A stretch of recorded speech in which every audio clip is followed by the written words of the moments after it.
America's healthcare advocate, Carrie Hall. Hello, America. Welcome to America's Healthcare Advocate Show, broadcasting coast to coast across the USA here on the HIA Radio Network. My producer's in studio with me today, Dave Thiessen, the man behind all of the cameras that posts all these shows on our YouTube and podcast platforms. By the way, there are 15 podcast platforms, and we've got over 500,000 YouTube views, thanks to all of you in the listening audience. The man behind the microphones, Mr. Darren Wilhite, here at the Odyssey Studios. We're on 238 affiliates around the country. The reason for that is all of you that listen to this show. So we want to say thank you.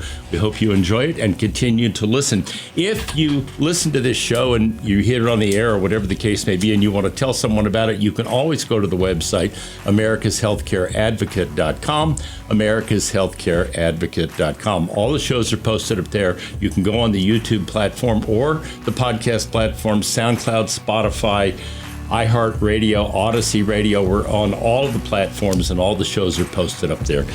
Also, if you are chronologically challenged and you are looking for Medicare, that's right, just like me, and you're looking for Medicare coverage, you want to give Carol Lee Steele a call. She is at 877-385-2224 at the RPS Benefits by Design, anywhere in the country.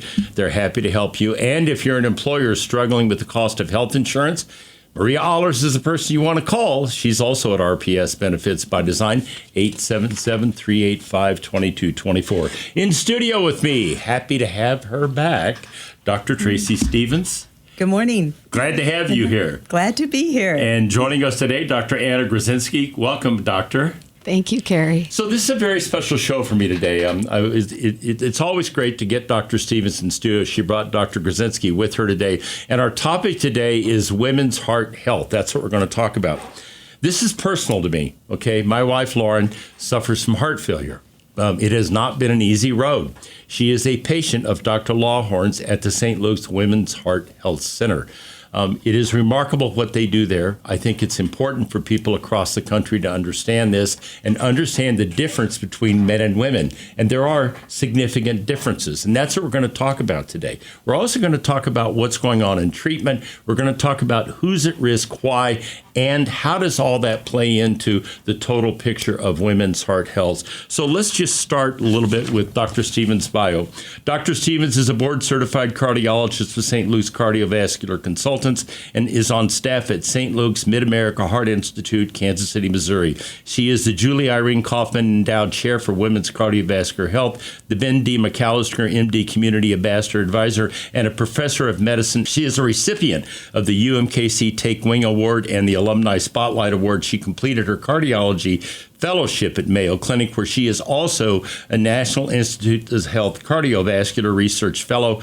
And so we're very happy to have her in studio with us today, obviously very busy, and to get them in here. Dr. Grodzinski was born in Ukraine, immigrated to Columbia, Missouri with her parents at the age of 6. She and her parents moved to Kansas City to be closer to family in 1997. Dr. Grodzinski attended medical school at the University of Kansas City's 6-year combined Bachelor MD program. She completed her residency in internal medicine and chief residency and clinical fellowship in cardiovascular disease at the University of Kansas City. She also completed her NIH T32 research fellowship in cardiovascular outcomes at St. Luke's Mid-America Heart Institute. She practices clinical cardiology, and we are very happy to have her in studio with us today. Thank you, Doctor, for coming in. So, Dr. Stevens, let's just start with this, because I remember way back when you and I first started doing these, it's been a minute, as they say. I remember one of the very first shows we did, and when we started talking, this is long before my wife had this condition, the difference between men and women is significant. The symptoms are different. The way it affects them is different. Let's just go through the differences between men and women and how they manifest themselves in symptoms and the rest of it. Doctor? Well, you're so right. We've come a long way in this journey in recognizing this. And we give a little historical perspective. In the 60s, the American Heart Association had a conference, and the audience invited were women to attend the topic of how to protect your man with heart disease. Keep him off the golf course on the 19th hole. There you go. And there was a nutritional course, and the pamphlet said how to cook for your man with heart disease. Then in the 80s, the billboard said, learn CPR, save your husband's life. At that time, the percentage of women represented in cardiovascular research was only about 10 to 20%. So it wasn't recognized as a heart threat for women. We thought it was a disease for men. So we didn't recognize this was our number one health threat until a very wise cardiovascular ICU nurse at St. Luke's recognized women were coming in with heart attacks. And they were given antacids for chest pain versus men taken to the cath lab, because that was the protocols then. And so we've come a long way. And at that time, Marcia McCoy, our colleague, created the first Women's Heart Center in America, and it took one woman at a time in a virtual program to educate. And we learned along this one woman at a time journey. And you're right, symptoms can be different. We do a bad job. We say, do you have chest pain? In women and in men, but commonly in women, it could be any symptom from the waist on up, as well as overwhelming fatigue. That's the one that bothers me the most. Symptoms may be different. Women still to this day don't recognize this is their number one health threat. We've gone from 1 out of 2 deaths every year being in women being due to heart attack and stroke to now just 1 in 3, compared to 1 in 39 from breast cancer. So the research part for breast cancer has advanced that, but we're way behind still. And more women than men, or more women die from heart attack and stroke than all forms of cancer combined. So the symptoms we don't recognize. Healthcare providers, we don't really ask a lot about their detail of their symptoms. And the risk factors, while we may share traditional risk factors like men, there are unique conditions in women that are unique only to women in respect to cardiovascular disease, or much more prevalent in women. We think, were we missing this all along, or is this becoming more prevalent? Far more questions than we have answers in this long journey where we've got a long way yet to go. You know, that's shocking, Dr. Grodzinski, when I hear Dr. Stevens say that more women die from heart attack and cardiovascular disease in this country than all forms of cancer. And I recall doing a speech one time in front of about 350 women, actually. And I asked that question because I knew the answer at that point. This was some years ago after working with Dr. Stevens. And what's the number one killer of women? And the answer across the board was breast cancer. And it's completely the opposite of that. So how do you see that changing in terms of recognition? And then talk a little bit about those symptoms that Dr. Stevens alluded to in terms of the difference between men and women. Doctor? You're right, Carrie. I think there's been an evolution. And as Dr. Stevens mentioned, it's been a decades-long effort to help to educate and to advocate for this understanding and growing understanding. And alongside our governing bodies, the American Heart Association, the NIH, the American College of Cardiology, and others, there's been an increasing awareness and education effort to educate physicians, clinicians, and our colleagues, non-cardiologists across the country around this risk in parallel to educating our community, which, of course, Marcia and Dr. Stevens have worked over these past several decades to do consistently. And it's taken that iterative effort to get the information out there. In our training, there's been an increasing recognition around the non-traditional symptoms that affect women versus men. And we're working to enhance the research now around conditions that affect women in cardiology more often. Right, when we come back from the break, we're going to continue with this topic, and I'm going to ask doctors to tell us what those symptoms are. How do you know, if you're listening to this, that maybe this is your wife, maybe it's your sister, maybe it's your mother? Well, we're going to find that out when we come back after the break. You're listening to America's Healthcare Advocate, broadcasting coast to coast across the USA. We'll be right back with more. Stay tuned. The doctors are in the house. The Golden Rule. Treat others as you want to be treated. I'm Steve Keeker, and this is one of the founding principles of my firm, Senior Care Consulting. Since 2002, our value statement has included honor our mother and father, respect our elders, care for those in need, and treat your family as our own. We've been honored to help hundreds of families make one of the most difficult decisions they could ever make, serving them in their greatest time of need. If you're looking for someone who can provide you experienced and objective guidance when searching for a senior care community, reach out today and discover the services of Senior Care Consulting at 913 913-945-2800. 913-945-2800. Know your options and choose with care at seniorcareconsulting.com.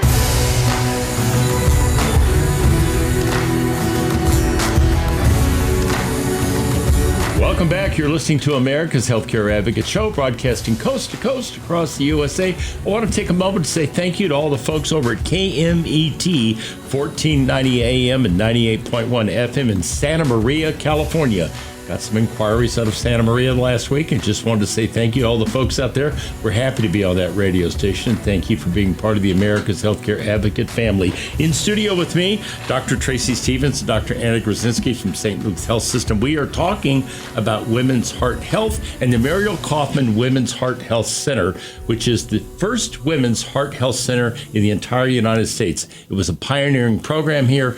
Dr. Stevens was instrumental in bringing all that together and making it happen. In fact, I remember when that building was dedicated, and and Joyce Thompson and I came to the dedication in the brand new building, and it was that was quite something. How many years ago was that? That was 2010. We had the ribbon cutting. At that time, the First Lady of the United States, Laura Bush, joined us. Yeah, she did. That. Yes. Yeah, I remember that. Yeah, that was quite an affair. Yes. Yeah, that was really amazing. Let's get back, Dr. Stevens, to this topic, and let's talk about one of the first things I remember when we first started doing these shows way back was the difference between men and women. And it is dramatically different. The way men, project symptoms, the symptoms men experience for heart health when they're having a heart attack or about to have a heart attack, and the difference with women. So let's talk about that. I think the symptoms we worry about in women are those that, in addition to the Hollywood heart attack, where they have that clenching fists on their chest, the elephant discomfort on the chest. So it can be chest pain, but we need to also, they may not interpret as pain, chest pressure. In that if you say chest pain, they may say no, but chest pressure, yes. Pain between their shoulder blades, not uncommon. A toothache. That's amazing. A toothache. Yes, a toothache. And we educate the dental college where if it's not their tooth, do we think, could this be an angina equivalent? Shortness of breath. Indigestion is a big one. Elbow pain. Just an isolated left elbow pain. It doesn't have to just be the left arm. It can be the right arm.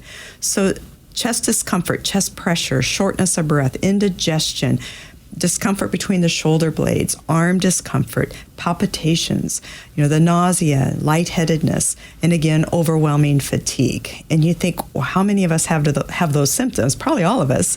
But how do we differentiate when I need to be concerned? Any new symptom, I say from the waist on up, or overwhelming fatigue, think, could this be my heart?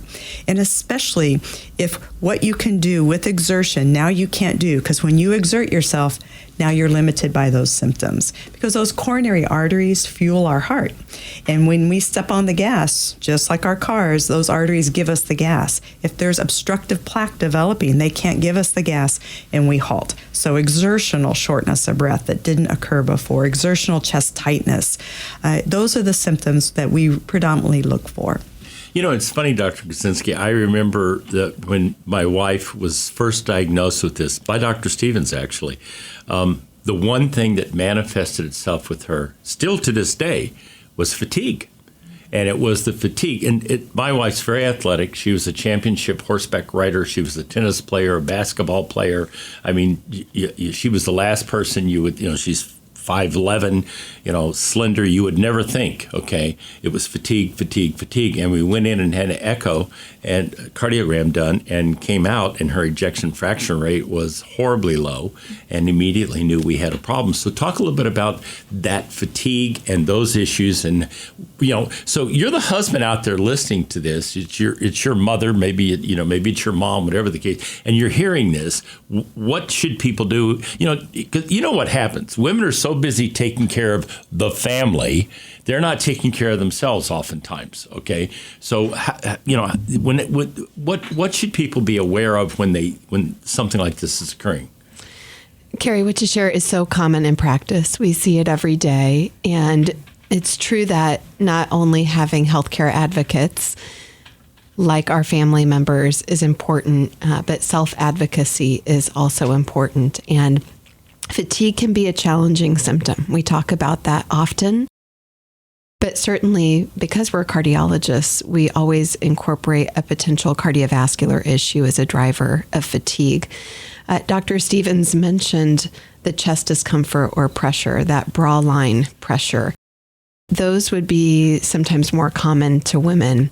And in addition to cardiovascular plaque, that buildup of cholesterol and inflammation in the arteries, we're increasingly more often recognizing that women can have chest discomfort, pressure, or some of the other symptoms Dr. Stevens outlined related to arteries that are clean, or arteries that can spasm, or tiny blood vessels in the heart that can be a little hypersensitive or not functioning as we would expect. And those can all contribute to the same symptoms. In women who have had some cardiac evaluation that are not found to have plaques responsible for their symptoms, we ought not to necessarily stop there. We ought to recognize that additional causes in the coronaries, not necessarily related to big plaques, can also drive the symptoms. So we're just changing the way we communicate about the possibilities driving these symptoms to our patients. That reminds me of a story, Doctor. I had a client of mine give me a call one day, and he said my wife was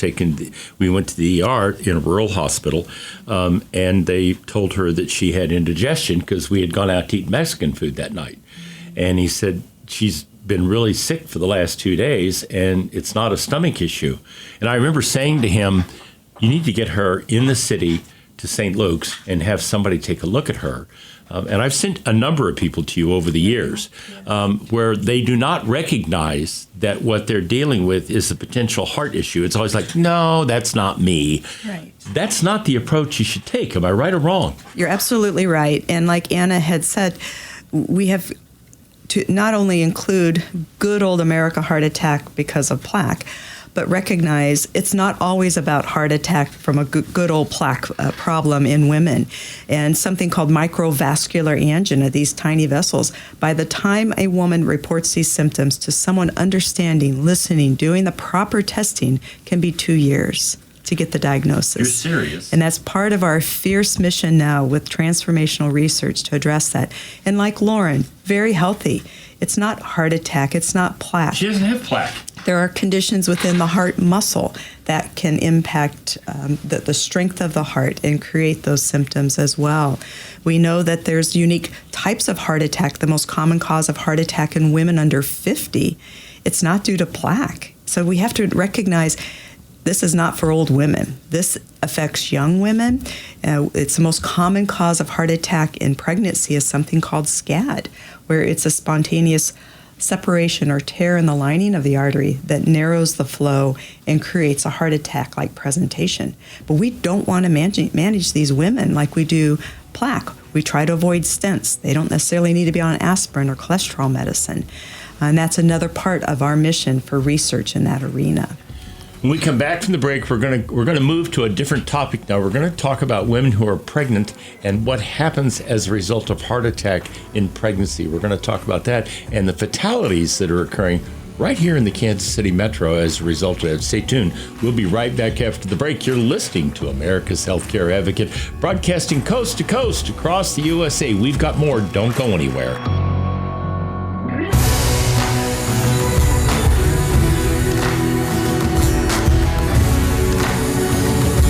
Welcome back. You're listening to America's Healthcare Advocate Show, broadcasting coast to coast across the USA. My producer behind the microphones, Mr. Darren Wilhite. Behind the cameras, Mr. Dave Thiessen. In studio with me, Dr. Tracy Stevens, Dr. Anna Grodzinski. They are from St. Luke's Healthcare System. Most importantly, from the Muriel Kaufman Women's Heart Health Center, which is what we are talking about today, women's heart health issues. And they are different. And they are important, and they are under the radar a lot of times. The last thing I ever expected was for my wife to be someone who suffers from heart failure. But that day came, and we're very fortunate that we're here in this city, and this treatment center, the Muriel Kaufman Women's Heart Health Center, is here and has made a big difference for her. So, yeah, it's just important, I think, that we understand how what is going on in this area and why it's important to understand. It could be your wife, it could be your mother. You heard Dr. Stevens say, you don't have to be old. Okay, I'm 75, okay, but you don't have to be old, all right, to have this issue. And we're going to segue to that in a minute here. And we're going to talk about the highest maternal fetal death rate is from what, Dr. Grodzinski? Is attributable to cardiovascular disease in our country. Okay. Yes. And can you explain that and what does that mean and why? Let's talk about that. Sure, Carrie. There are several layers of that. The statistics are also highlighting that the U.S. has the highest maternal mortality rate of all developed countries, which is a wild statistic. And the rate of bad outcomes around pregnancy is relatively low. However, cardiovascular conditions explain adverse outcomes most often in our country. So there's an increased focus and collaboration, and particularly within the clinical and research spaces, around better understanding why this is happening. And the Muriel Kaufman Women's Heart Center has been an advocate for the first cardio-obstetric clinic in our country. My colleagues started a unique collaboration where a high-risk obstetrician physician called a maternal fetal doctor and a cardiologist meet with our patients who are afflicted by a cardiac issue during their pregnancies and follow them more often during their pregnancy and as they deliver, because there are just unique conversations and planning that has to occur for many patients who have a cardiovascular issue during their pregnancy. And so what we have seen is that as a result of that clinic going live, that moms are less apt to undergo C-section, that their babies are born at a better gestational weight when they deliver, that the babies are able to be delivered a little later in their pregnancy, and that collaboration is a huge patient satisfier. And so that has really allowed us to segue into the research world, where we are leading some research initiatives studying, okay, well, what are the drivers and what are the barriers around care for moms with cardiac issues during pregnancy? So people are listening to this and they're like, well, how do I know if I told off air, I told Dr. Stevens about my daughter Elizabeth in Washington State, who had twins 3 years ago. They watched her like a hawk, and I'd be willing to bet that it was probably a specialized obstetrician that she was seeing, because she was in constantly going through checkups. What should mothers and what should fathers, husbands, be looking for? Your wife's pregnant. How do you screen? How do you know? How does that issue come to the forefront so they know they may be at risk for one of these? I mean, that's stunning that we have the highest rate of mortality in the world. And I'm going to ask some questions about that in a minute. But to that point, what is it they should be looking for, Doctor? As you mentioned, the highest rate amongst developed nations, and that advocacy piece is really important. As a healthcare community, we're increasingly recognizing the risk factors that drive these outcomes in our country. Some of those being, some of the traditional cardiac risk factors are more common to moms in the U.S. who are having babies at a little older age. More pregnancies are surprises in our country. The healthcare system and insurance access obviously is a layer, is a factor contributing to outcomes, but also how often are we seeing moms with cardiovascular conditions during pregnancy? How can we better optimize their delivery plan and location, and to make sure that the right people are in the room for their deliveries and their follow-up care? All of these things are still under investigation.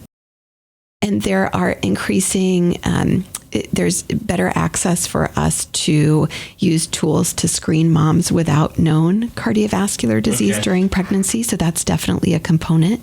And then, but also to follow moms who have known conditions during pregnancy. So we're trying to address the different stages. And the symptoms can be tough, because the symptoms of pregnancy and the symptoms of cardiac conditions can overlap one another.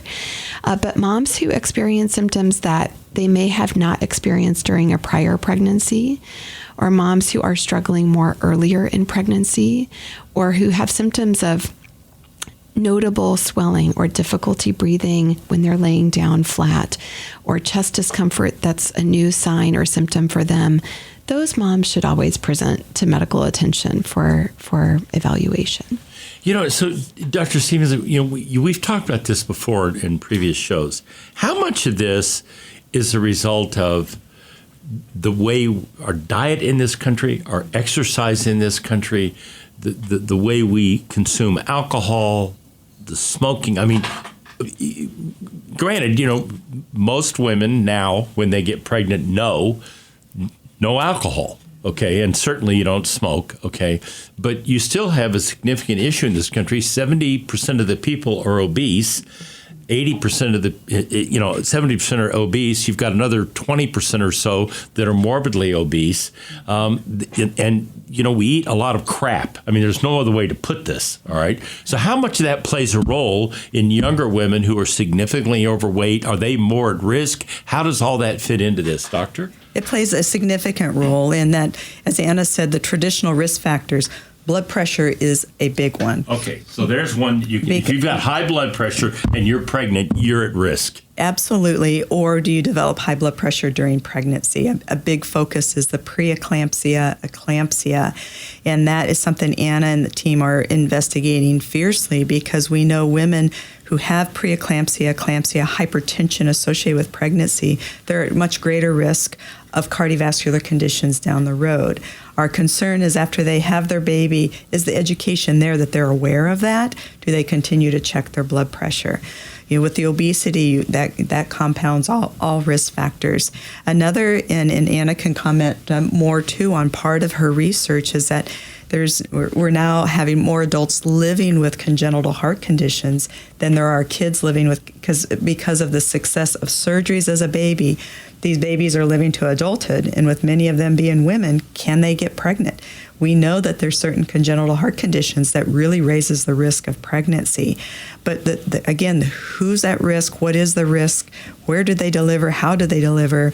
The CardioB clinic that we have formed has really made a difference, so that together we can communicate with the patient and understand the plan. The number of patients we've delivered in St. Luke's Mid-America Heart Institute is not insignificant, but you think of it, this lovely emotional birthing room and everyone's happy. Many times it's in our Heart Institute, in our ICU, in our ORs.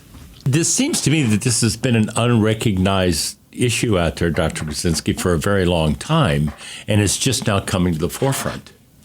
Yes, I think, again, nationally, because of the recognition of our maternal fetal statistics, and especially the states that are lower performing, there has been an increased focus on forming perinatal maternal mortality review committees that can better understand the drivers of these adverse outcomes in our states, and to focus the care especially to address those factors. Also, just to recognize the cardiovascular conditions across the lifespan, as Dr. Stevens has mentioned, not just our older demographic, but from our teens, from the hormonal influencers and contraception factors to assisted reproductive therapy, and how can that interplay with moms who may be at higher risk to carry a child, different pathways to parenthood, all the way through pregnancy, postpartum, and then our perimenopausal years, and how can we be as good at recognizing cardiovascular conditions or those risks. So basically, I think what we're saying to folks out there from both of you is, and I think one of the messages I want, especially in rural communities where they may not have access to this level of care, if you see something, if you think there's an issue, if you have blood pressure issues, if you have issues when you're lying down, if you start to recognize some of these symptoms, you immediately need to do something. And if your local rural facility can't provide that, then you need to get someplace where there's specialized care and have the tests done to find out, are you at risk before it's too late? Am I right? That's absolutely correct. Our goal is to have a blood pressure cuff in every home of a pregnant lady. There it is. We'll be right back after the break. You're listening to America's Healthcare Advocate, broadcasting here on the HIA Radio Network. Doctors are still in the house. Stay tuned. We've got more.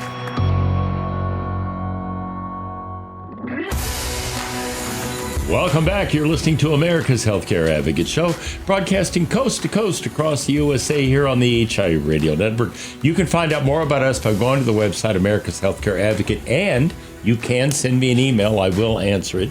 I get a lot of them. Don't answer every one of them the same day, but I do promise to answer each and every one of them.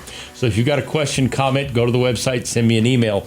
In studio with me again, Dr. Tracy Stevens and Grodzinski from St. Luke's Health System, and we are talking about women's heart health. That is the topic today. The idea is obviously to get as much information out to you as we can about this topic because it is significant.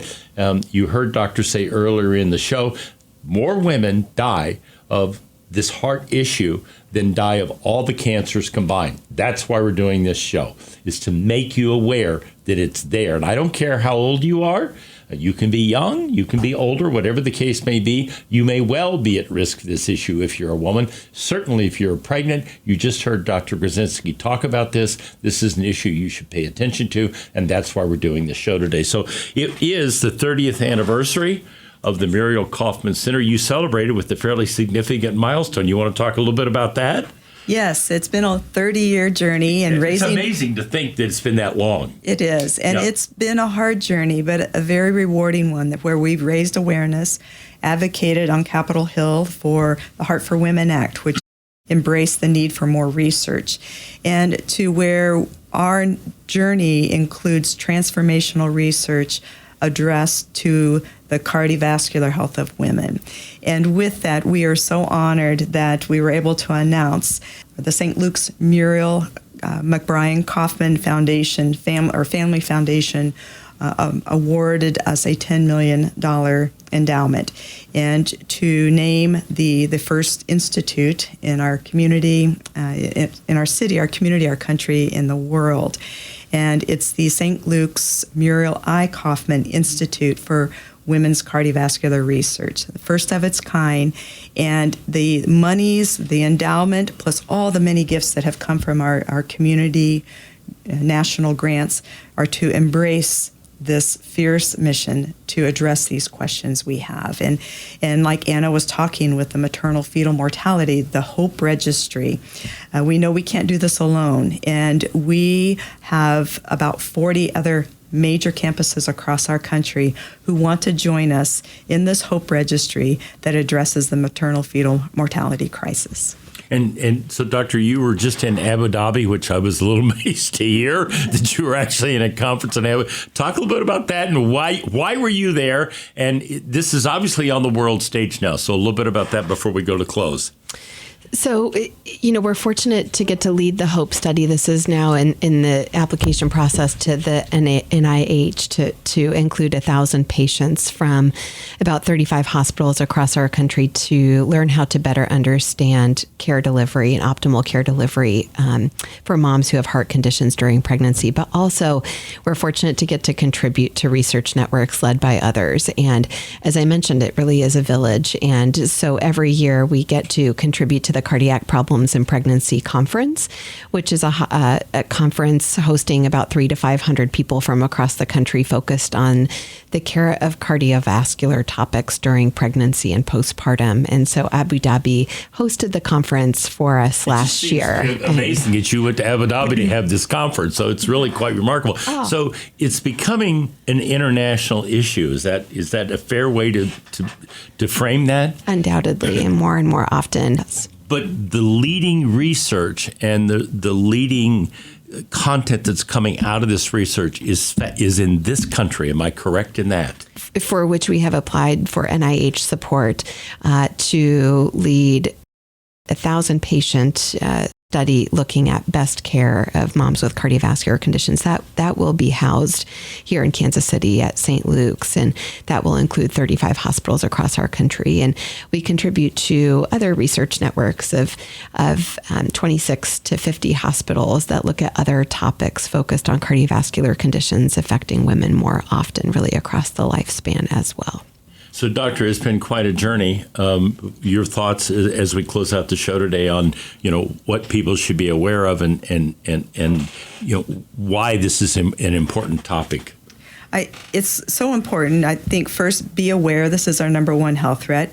educate yourself. What are your risk factors? Educate your family. Participate in research. We want to reduce the barriers that have been present in women participating in research.